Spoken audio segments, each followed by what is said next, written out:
The views and content expressed on the following program are provided solely for informational and entertainment purposes. They do not constitute legal advice. A podcast is not a substitute for retaining a competent, licensed attorney to advise you on your specific legal situation. Break the business, play is work and work is play. Power into creators, have fun along the way. Break the business, doing what it takes. Celebrate success and learn from the mistakes. How's it going, everybody? Welcome to the show. It is time for Break the Business, where we empower indie creators and have some fun along the way. I'm Ryan Kairalla, and it is a pleasure to have you here this week. Oh, what a week it has been, viewers and listeners. Like most Floridians, I have spent the last few days in full-on disaster prep mode as we are getting our houses, our cars, our loved ones, everyone ready for the coming of Hurricane Milton, which, by the way, is violating my rule about hurricanes that if you're a hurricane that does not have a scary name, I'm not afraid of you.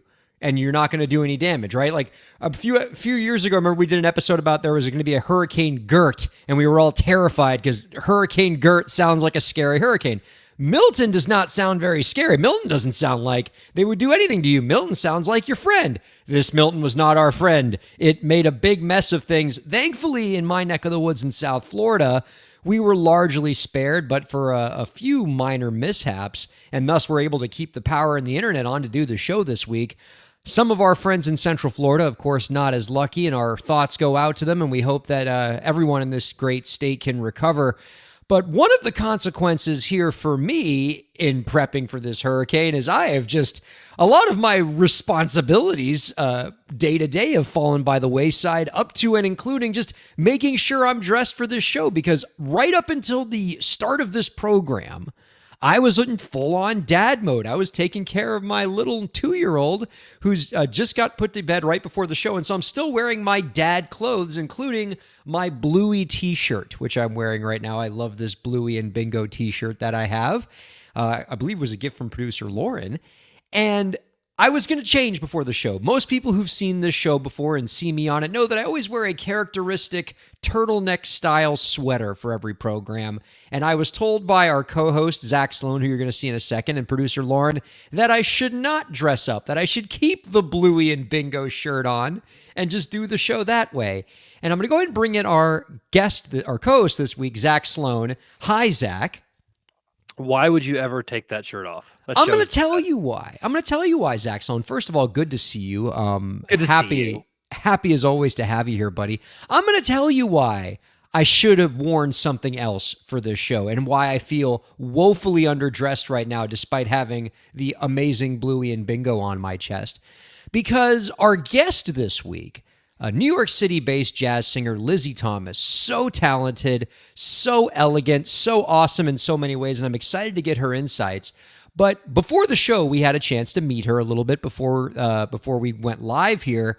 And Zach, she's dressed for the occasion. She looks wonderful. She looks spectacular and elegant and well put together. She has this lovely outfit on. And by comparison, I am woefully underdressed because I just got my Bluey and Bingo shirt. And frankly, you're not doing much better, Zach Sloan. We are not dressed nearly well enough for our guest this week, Lizzie Thomas. Listen, do not besmirch. You could wear that shirt to the Met Gala. And here's why. Bluey is a form of art, my friend. And it would work.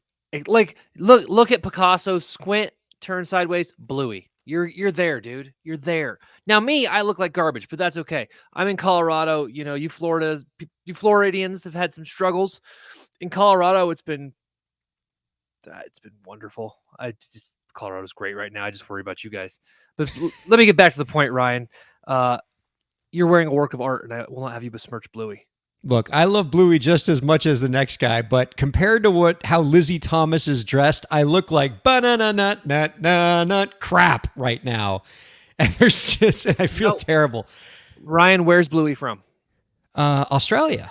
And don't we have a friend of the show from Australia who has something in common with you now? Okay, yes, we should mention this. Producer Lauren actually did bring Ryan. this to our attention. That was a hell of a narrative thread. Quite a little transition to bring us to this topic. Producer Lauren, can you pop in here real quick and tell Zach and I the amazing news that you shared with us earlier about our very first ever Break the Business guest, Mary Amber? I know, and now I wish I had it loaded up and ready so I could share her shares with you. But we wanted to congratulate Mary Amber, our good friend, because she had a baby. Yeah.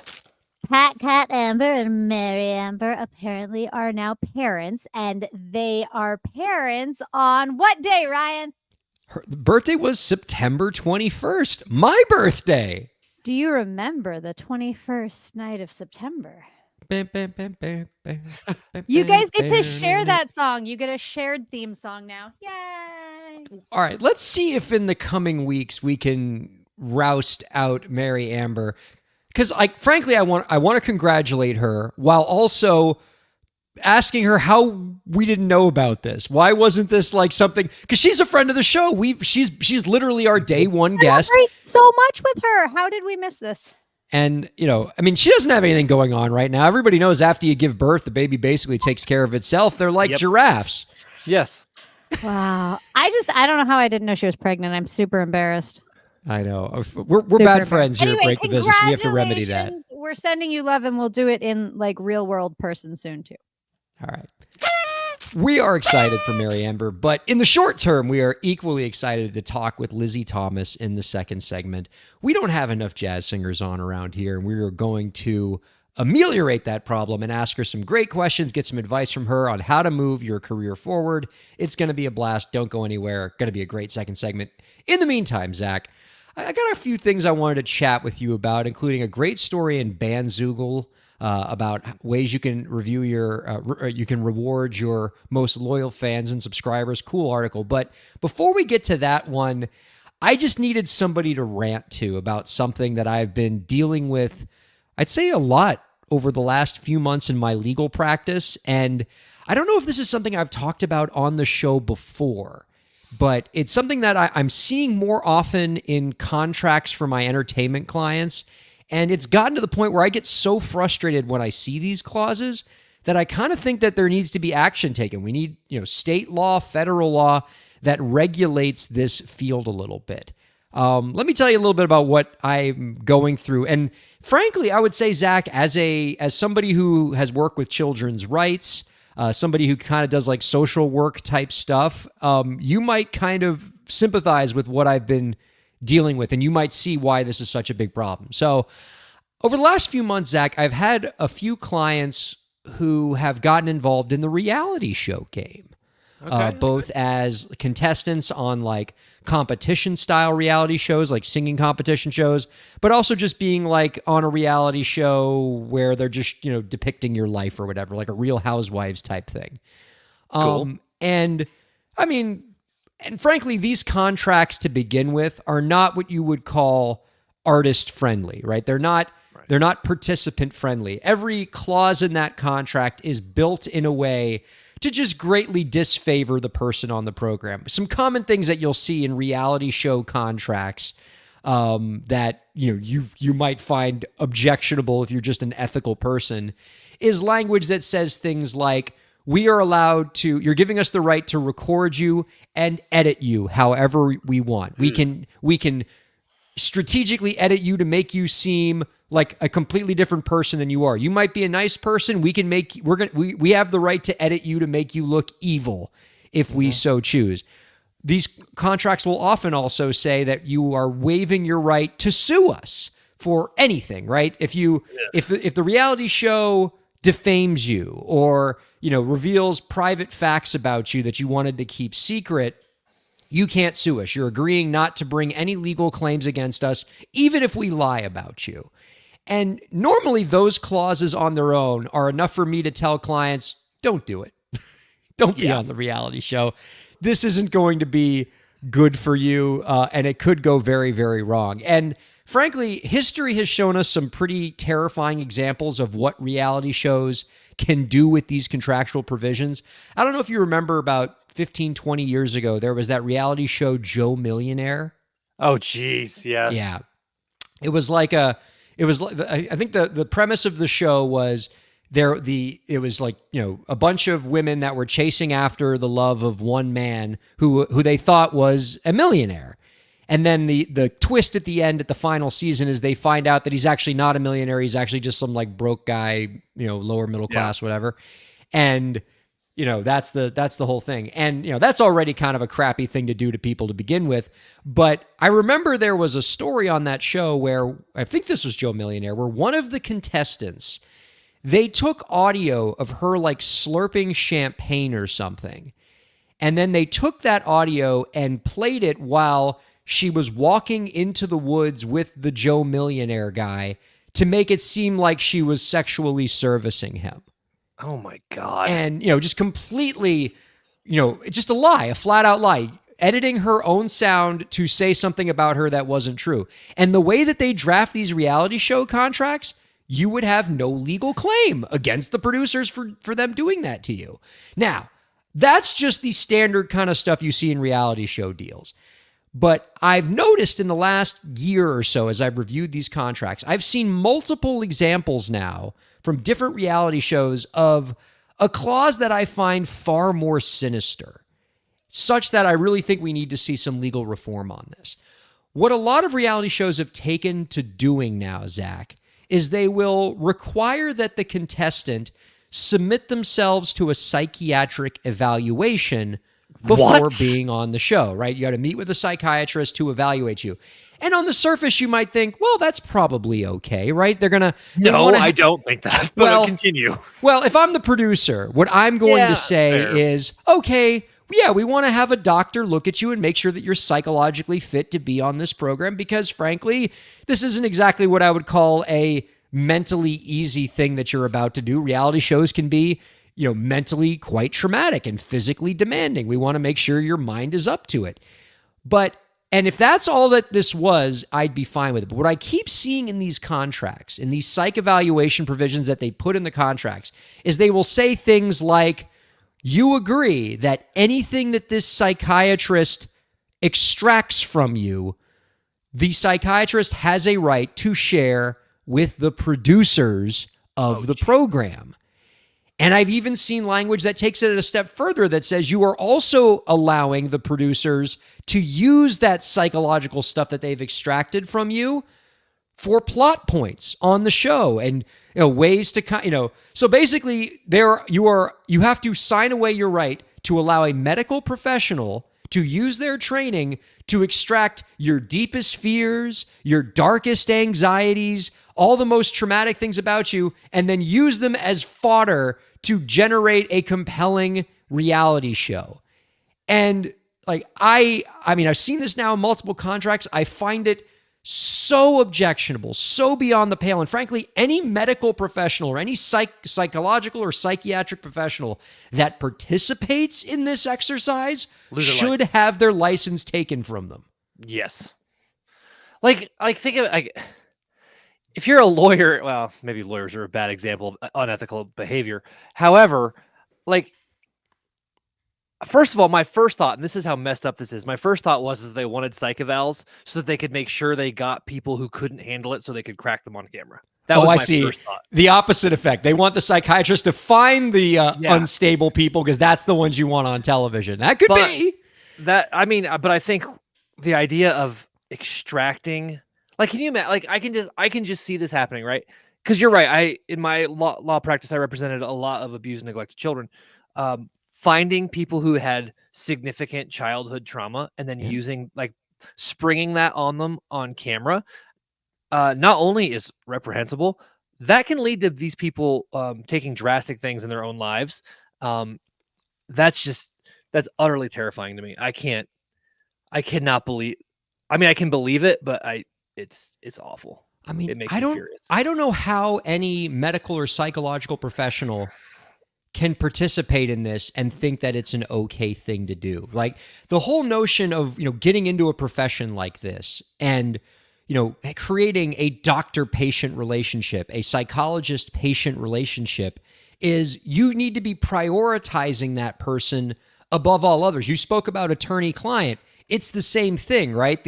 I can't remember like what famous law maxim where they said that a lawyer knows nothing of himself but his client, or something like that, where you're basically putting your client above everything, even your own family, right? When you think about an attorney's duty of confidentiality, Right. If our clients tell us things, it is expected by our profession that we can't even share those things with our spouses, with our children, or even perhaps with other like psychiatrists if we're in a session, right? We need to keep their secrets safe from everybody, even from like courts of law who try to extract that information from us in a judicial setting.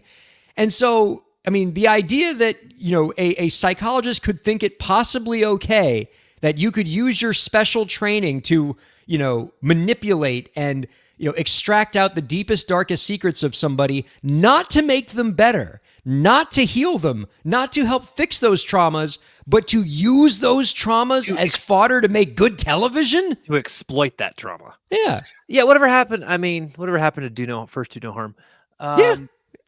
Is the issue here though, and this is just me spitballing, I think I'm probably wrong, but is the issue here that you sign this and then maybe let's just say they can't get an actual psychiatrist to do this, or can they just get some random Joe Schmo and you're like, well, you told that guy, so we're gonna now use it? I don't. Well, typically in my experience, what I've seen this clause, and I've seen it like 5 or 6 times across different TV programs now, I'm guessing it's like a pretty standard clause now, is it almost always is a separate page of the contract that specifically has like the logo of some medical practice that is participating with the producers on this part of the project. So like they know that this is such a wild breach of ethics that like we need to have a completely separate waiver for it.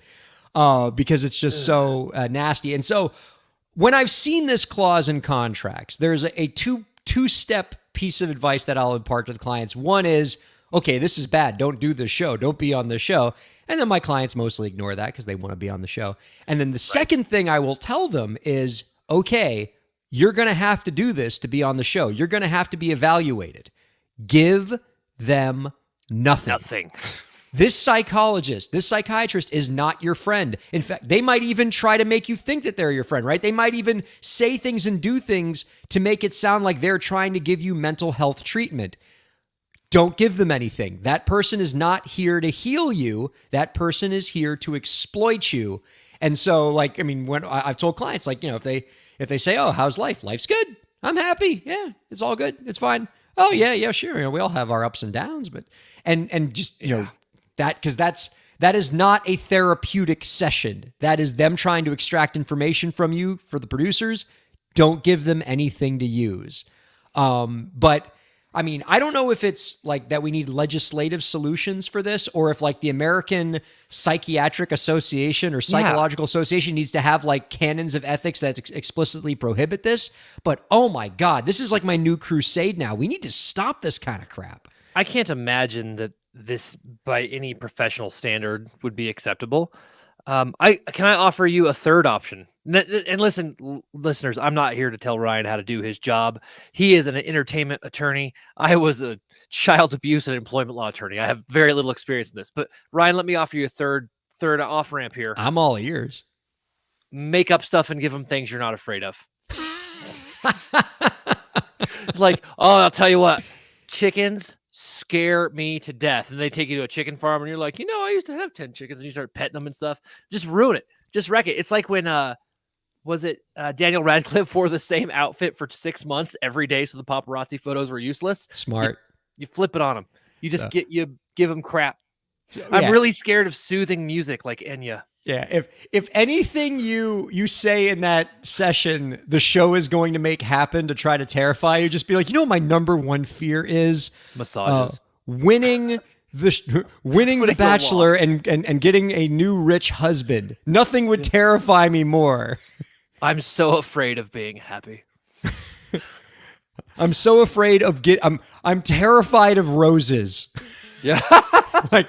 I had a traumatic experience involving a rose in my life. I feel like if I were to get a rose every week, week after week, it would just set me completely on edge. Please don't give me any roses. And I'll tell you what's the scariest is that I look happy, I look happy, I look happy, I look happy, and then bam at the last possible minute, that's when I freak out.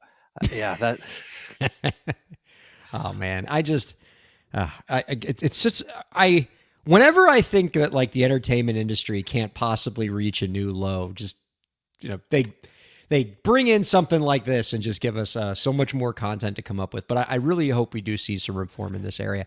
But anyway, rant over to happier matters, Zach. I know that you also read this article in Bandzoogle earlier this month, which is just utterly, utterly delightful. The title of it is 71 Ways to Reward Your Music Fan Subscribers. And it lays out just sort of a bunch of different rewards that you can give your most loyal supporters that often are pretty easy to do, or maybe things that you already have laying around in your creative career. So it's not a lot of extra work for you.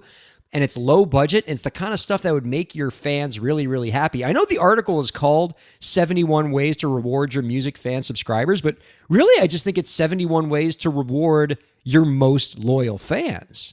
I've caveat, it's 45 ways, and here's why. It's one of them is like, give them a copy of your CD. Next one, give them a copy of it on cassette. Give it in vinyl. I'm like, okay, that could have been one thing. That being said, it's like they picked the number before they started writing the article. Yeah.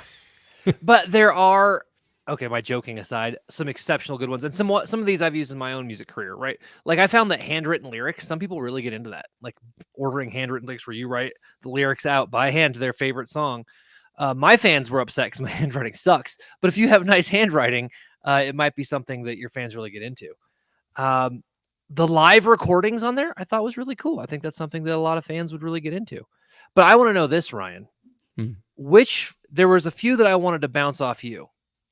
If you were a fan of an artist, would you pay for live ukulele lessons with that artist, or online ukulele lessons with an artist?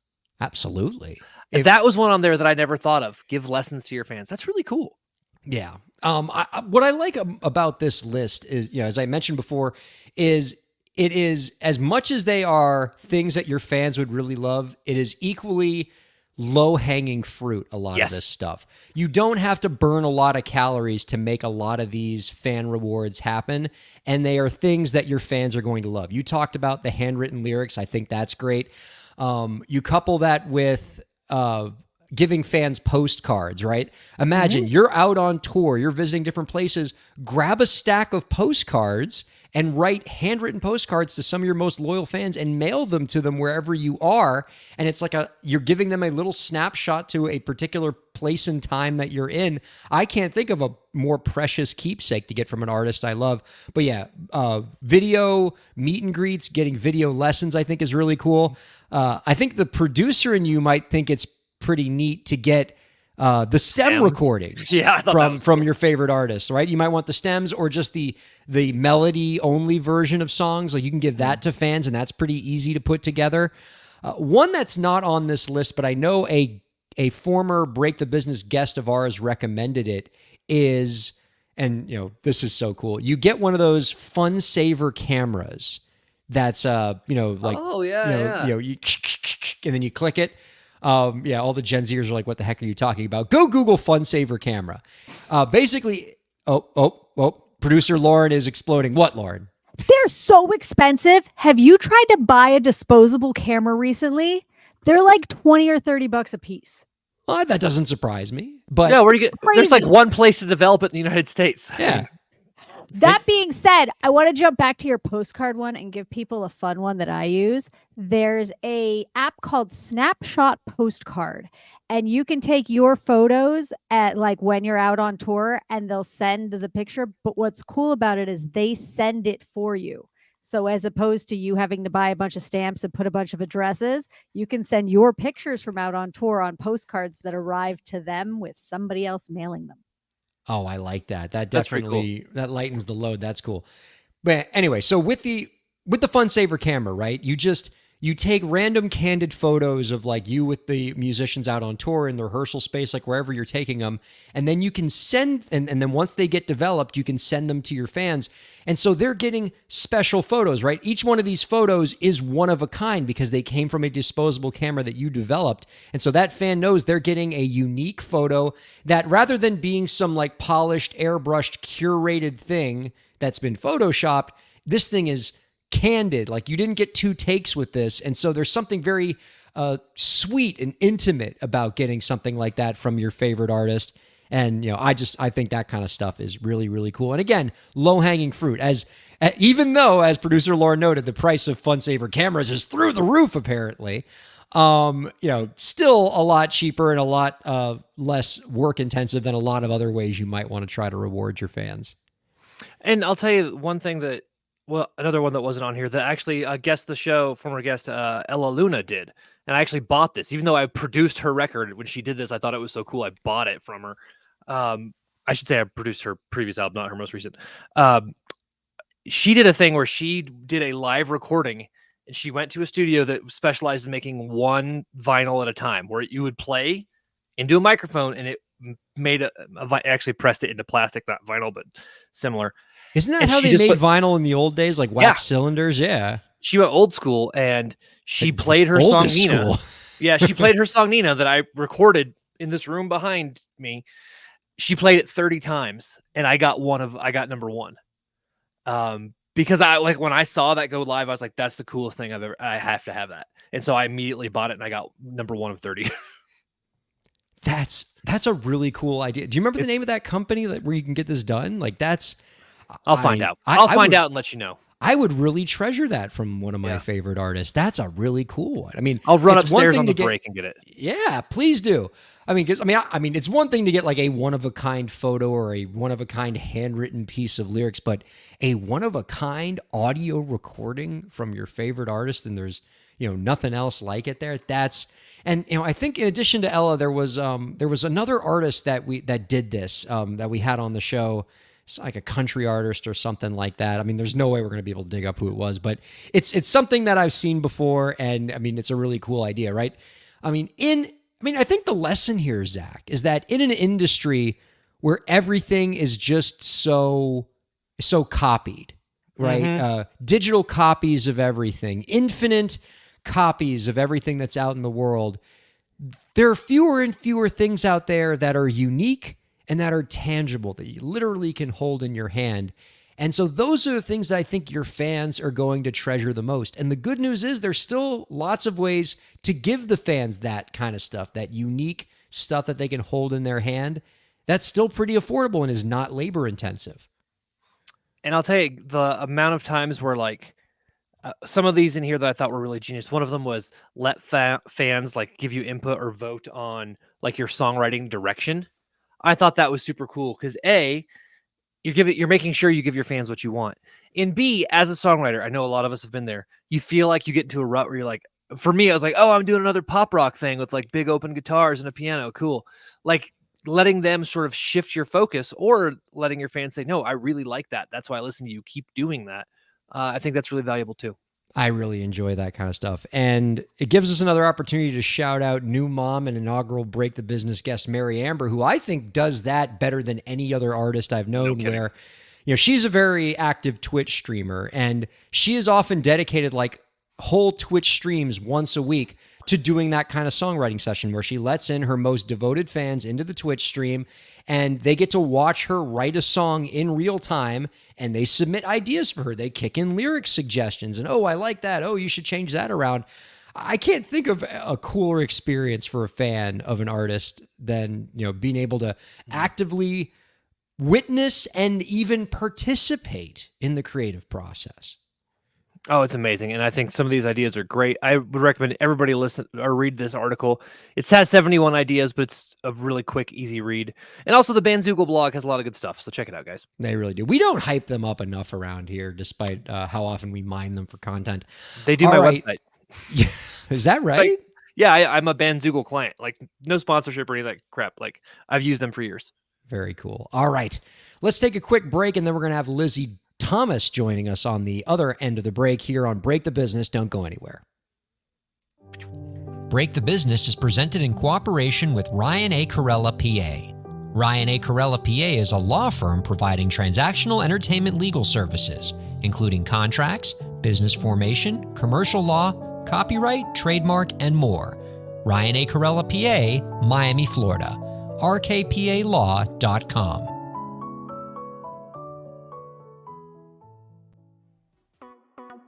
Streaming services for Break the Business provided by LEK Entertainment. LEK Entertainment is a full-service entertainment company offering everything from consultations to full-scale events and productions, including audio and video productions, voiceovers, staged theatrical productions, script and music development, and streaming services. For more information, visit lekentertainment.com. LEK Entertainment wants to help you bring your story to life.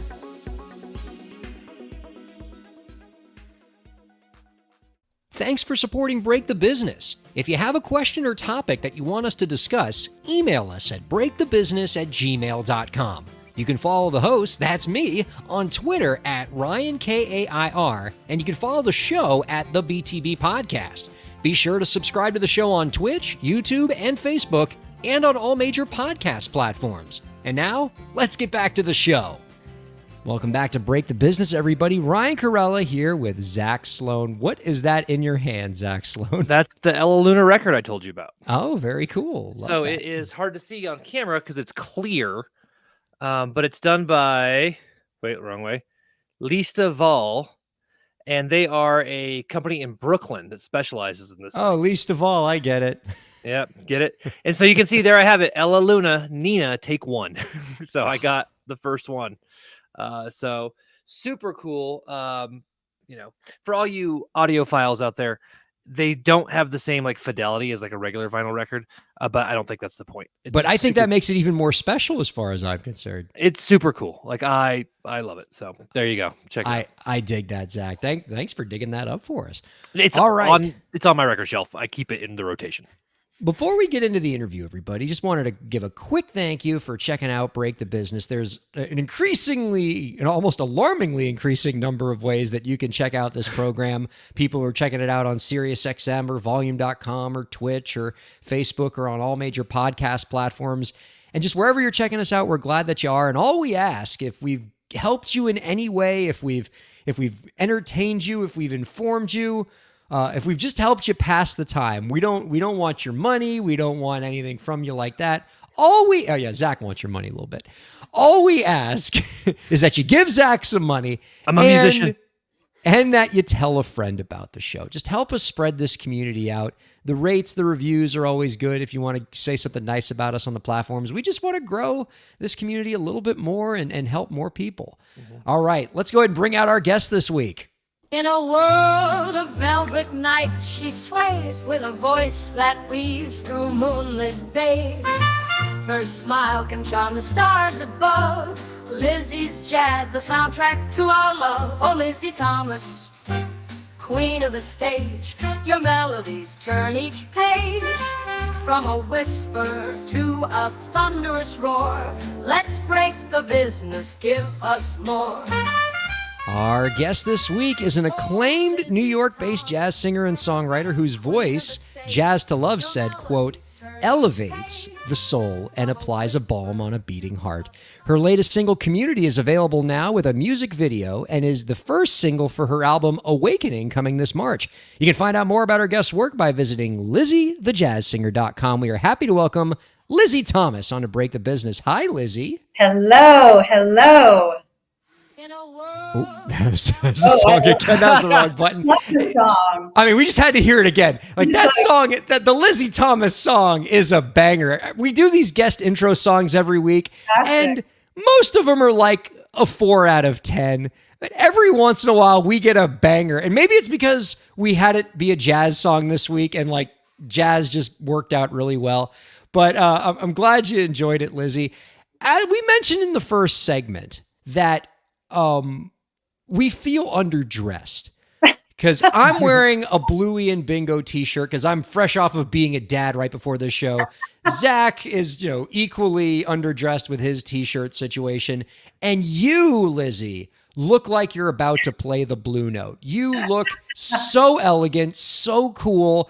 We have nothing to offer here but our sincerest apologies for this massive disparity in dress. Please, please, please. No, thank you very much. Thank you for having me. It's a real pleasure to be here. And no, this is, I believe you dress to your comfort. So I feel most comfortable when I have that moment of dazzling up, glamming up. It makes me feel most comfortable. So please, that doesn't mean that you have to do the same. You're saying you're at your most comfortable with how you're dressed right now. Yeah. Like I'm not calling you a liar, Lizzie Thomas. I wouldn't dare, because we're so grateful to have you here. All I ask is, have you ever worn a t-shirt and basketball shorts? Like, it's pretty terrific. Basketball shorts, no. T-shirts, yes. I literally didn't wear jeans for like the first 22 years of my life. I don't know. It's weird, but it happened. I mean, I have all these questions for her, Zach, but now I just kind of want to probe whatever happened in her childhood to bring her to that point. We just talked about how that's not okay. Yeah, exactly. You just talked about that concept. That's right. I'm a musician, so of course I had a very interesting childhood. Yeah. I'll say that. Like, I have to know what had you dressing like the Crowleys from Downton Abbey for the first 2 decades of your life. Oh my gosh. Anyway. Exactly. I want to bring you in on the topic that we were discussing right before the break, which is finding cool ways that for musicians to reward their most loyal fans, particularly ways that don't involve a lot of extra labor, but give those fans kind of something unique and special. I'm just curious, have you ever done something like that with your most devoted? Yeah, I have. I love to write handwritten notes. So I do that even with my musicians. I was just in Dublin a couple of weeks ago, and for a guest appearance, a band I had never worked with. And I had written I'd written a note just to say, thank you so much for this opportunity. So yes, when I travel, I actually send postcards. I have about 5 fans that I do this with. And I'll be traveling around and just be like, hey, thinking of you in Barcelona or wherever I am at that time. And it thrills them, but it also kind of thrills me because I feel connected when I'm not, quote, connected or on stage, and I'm able to share a piece of what I'm doing. And it's been they love it, and it builds relationship.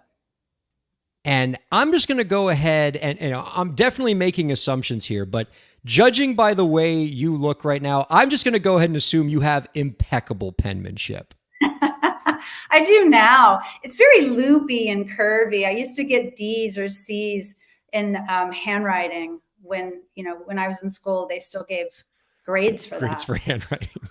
I think that's out now, right? I mean, since I was able to pass school, I assume they don't grade for handwriting anymore. Hey, they let me graduate. I used to grade it. I used to teach handwriting. Everybody got an A. Because I'm in no position to judge people's handwriting. Oh, I like that. I've also done lyrics. Like you guys were mentioning lyric sheets. Yeah. I've also the way that I do lyrics is I kind of draw around it. So if the word I'll make an I instead of write I, or if it's the moon, I'll draw a moon. So they're very kind of dreamscapes. I like this. With words, yeah. Mixing in a little hieroglyphics with your English to create a unique reading experience for your most loyal fans.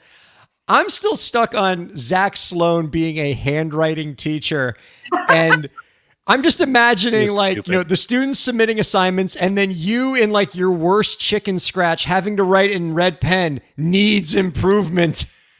I just wrote A. Okay. Well, Lizzie, as promised, I will not probe the recesses of your childhood. However, I would like to probe a little bit about your time in college, because I did find something that was pretty interesting fact about you that I think might be an interesting conversational thread. I saw that you got your bachelor's degree in jazz performance. And then you moved to grad school and started studying music education. And I'm just curious, is there some interesting story there about what ultimately got you back into the performance side of jazz again? I never left the performance side. I just realized, how am I going to pay the bills? So that's the real practical, pragmatic side. So I do have a degree in performance, which tells you that I know how to use my voice. I won't get hurt vocally. I know how to, I know how to sing.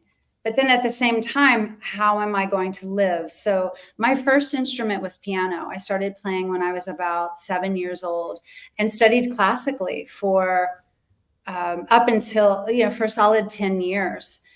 It can be lonely sitting behind a piano all by yourself, playing classically. So there was a shift when I was about 12, 13 years. And that's when I focused more of my attention to voice. And I was in like show choir and chorus. And, it was very like friendly and fun. And I was surrounded by people. So that is the transition. I do all my songwriting on piano. I still play piano, both classically, and I write on piano. So it's still with me. It's like it's been my friend for life, and it will be. But I learned teaching piano pedagogy. So that was I got music education degrees and then also piano pedagogy degrees as well. And I was a piano teacher in Nashville while I was in school. And then I stayed a little bit before I moved to New York City. Wow. Zach, as a teacher, I can think of no more stinging indictment of the education profession and the job prospects in it that a grad school Lizzie Thomas went, there's not enough of a lucrative future for me in teaching jazz. I need to return to the lucrative career of performing jazz. Music. Like, that's a terrifying thought. Now, given how obviously talented Lizzie is at performing jazz, perhaps it was a different calculus for her where she realized there was a lot more money to be made in singing jazz than in teaching it. But oh my God, what does that mean for teachers? Well, Lizzie, can I ask you a question about jazz versus classical music? Sure, yes. Because I found a quote of yours I thought was really cool. You said, I pulled this from makingascene.org, where you said, I can call in jazz, you're referencing, you can call a tune for the rest of your life and never sing it the same way twice. Yet in classical, when I studied classical, the push that I always got was like, it has to be like this every time. How do you make that leap from one to the other? That seems like a big bridge to cross. It is. And it was a struggle for me as a primarily classical pianist who, like you say, it is this way. You read the page, you're just looking at the page and it's coming through you and coming out on your fingers. That is why I think the transition into jazz was so thrilling and so exciting, because I was like, oh my gosh, I can just not necessarily do what I feel or sing what I feel. Clearly there's background. You have a lot to learn before you can get to that improvisational stage. But at the same time, that was part of the thrill for me. And I did leave classical music for a while because of the rigidity, because of the feeling of I wasn't able to be quite as authentic as I wanted to be. But dare I say, jazz is just as, it can be just as strict, but the beauty of it is once you learn the basics, once you learn really what's happening in each of the songs that you're performing, then you're able to catapult from that and improvisationally use that knowledge. So I think that classical piano laid this great foundation for me as a musician. And also as, my pitch, my ear, like I'm able to now really go back to those classical pieces and play them in a way that I didn't play before. Cool. So it's kind of like this full circle. And yeah, it took some time. It took a lot of discipline, determination, and frankly, guts to be able to go back to the piano and play Chopin. And, you know, sometimes it's really freeing to just kind of like fake Chopin. And I'm like, take that. Faux pen. Sorry. I'm going to leave now. Faux pan. That's terrible. I agree. No, I'm as upset as you are, frankly. Like, it was one of those things that as it was coming out of my mouth, my brain was like, don't say that stupid thing on Sirius XM. And then it came out. I'm just sorry. I'm sorry to everybody. Speaking of things, as you said there, Lizzie, that take guts musically, I was intrigued by what this new album that you have coming out, Awakening, means in terms of your own development as an artist. You've made your hay for many years singing jazz standards, singing other people's music. And on your new album project, you're making original songs. You're flexing those songwriting muscles. What has that transition been like for you? Speaking of musical transitions, is it inspiring fear in you? Are you excited by it? Everything. It is inspiring to me now. Absolutely. I'm still in the process of mixing these songs. I go into the studio next week. There are 12 songs that I've written, which clearly not all of them are going to make the album because we're very focused on the LP. So you get 46 minutes.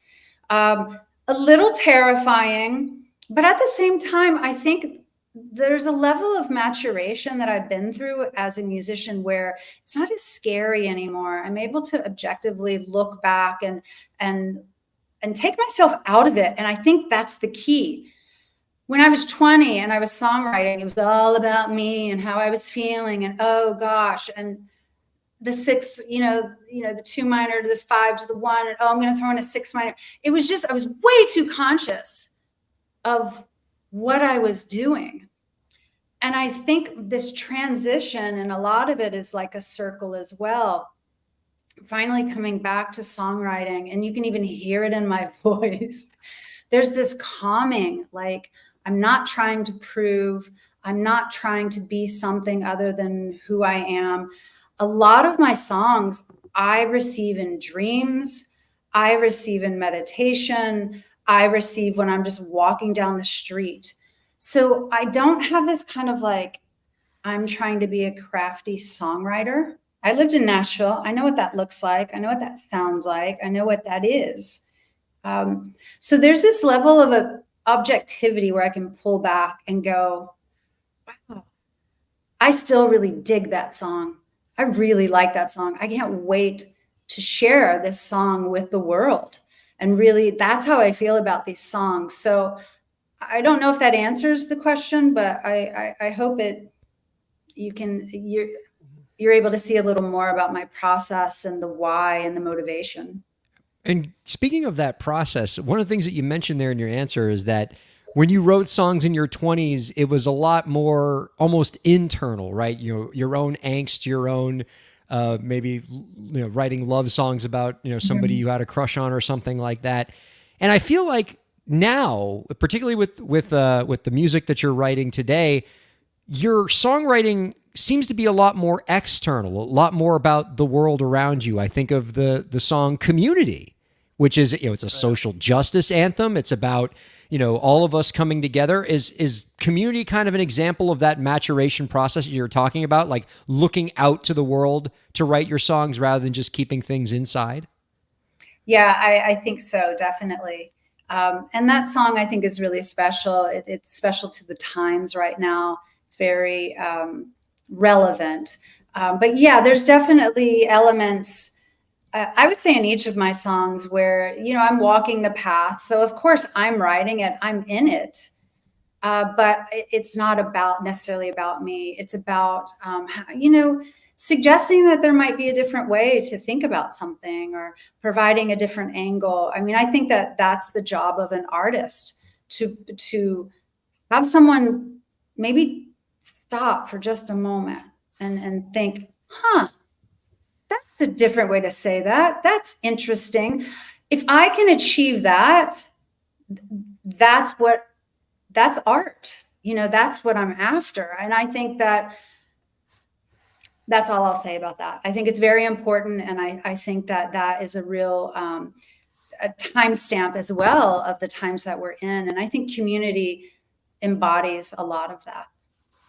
But your creativity goes in so many different ways, right? Like I've spent this week listening to your records and like doing some reading about you, and I also learned that you have at one point. Are you still doing a like a loungewear and bag collection and can't like? Is that still happening? Because that was I Yes. thought really cool. Yes.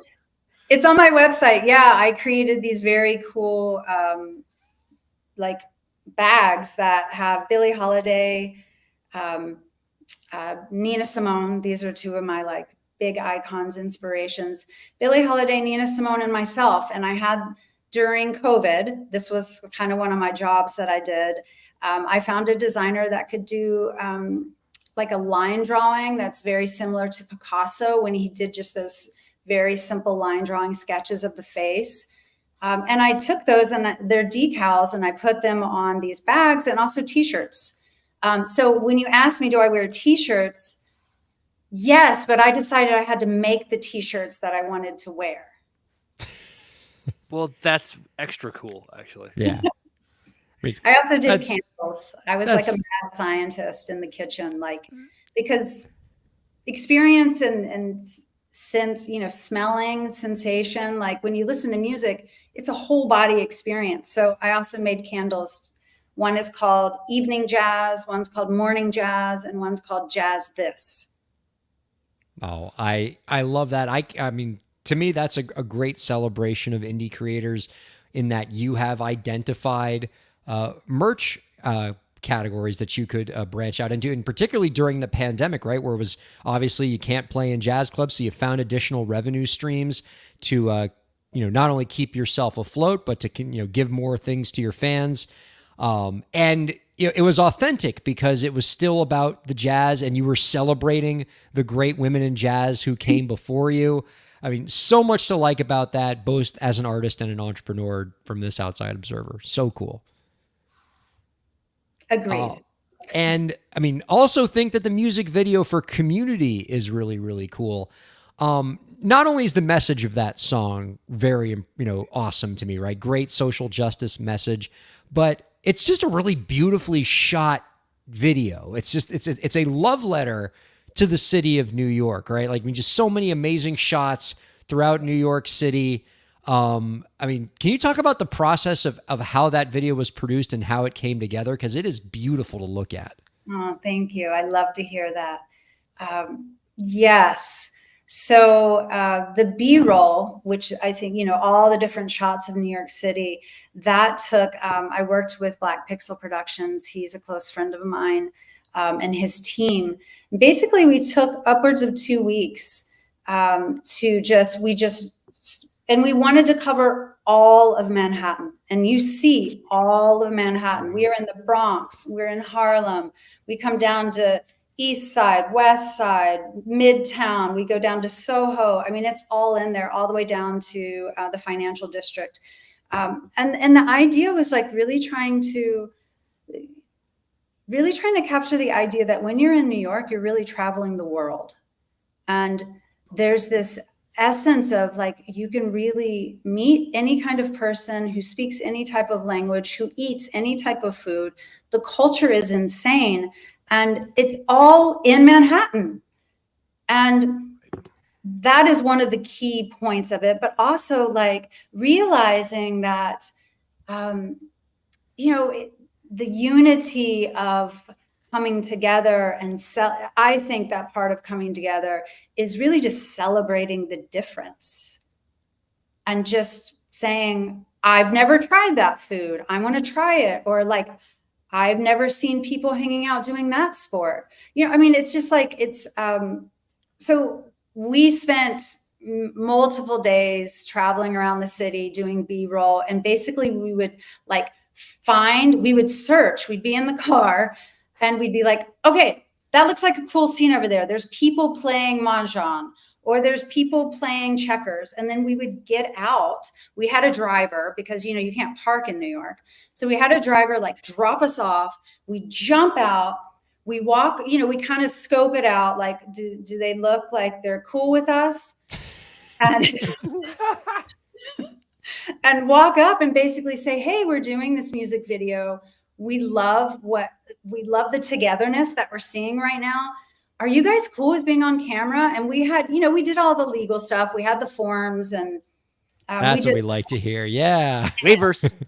we did Releases. waivers, Love it. we did releases. We did all of that. And you didn't even ask those people to do a psych evaluation or anything, huh? Totally. No, we didn't have to do that.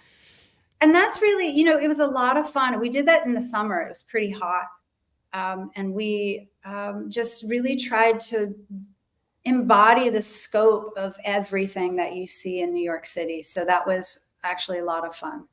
Well, it sounded like it was a lot of work and just a whole lot of wearing out your shoes, but I can tell you it was worth it. The end result is really something special. I encourage our viewers and listeners to check it out. Visit LizzieTheJazzSinger.com. Check out Community, the song, the music video, and keep your eyes peeled for the album Awakening. That's going to be coming in about March, right? March, April, 2025. Yep. And in the meantime, you also have a holiday EP coming out. I do. Yeah. I'm releasing This Christmas. You know, Donny Hathaway's This Christmas. I think it's like the best holiday song ever. That's the single. So it's based around This Christmas. And it's, you know, all the like holiday hits. It's fun. But I think something to note is the band that's playing on This Christmas and Jingle Bells is the same band that I'm working with on Community and some of the upcoming, you know, the upcoming songs from the new album. It's going to be a really exciting few months for you, Lizzie. I feel like you're on the precipice of something very, very cool here with the release of the single, with the EP you got coming out, with the original album you have coming out in March. And I'm excited that we're one of the early stops here on what's going to be a really cool journey for you up ahead. I humbly request that, you know, when you get a little further along in this journey, maybe after the album comes out, if you'd love to stop by again, talk to us about how things are going. We'd love to hear from you. This has been an absolute blast, Lizzie. Do have one more question for you before we let you go this week. Do you have any last tips for the indie creators out there to help them move their careers forward? Don't give up. Don't give up. And surround yourself with, there's two things I've done that I think have been really important. I play with the best musicians I can play with, period, hands down, top.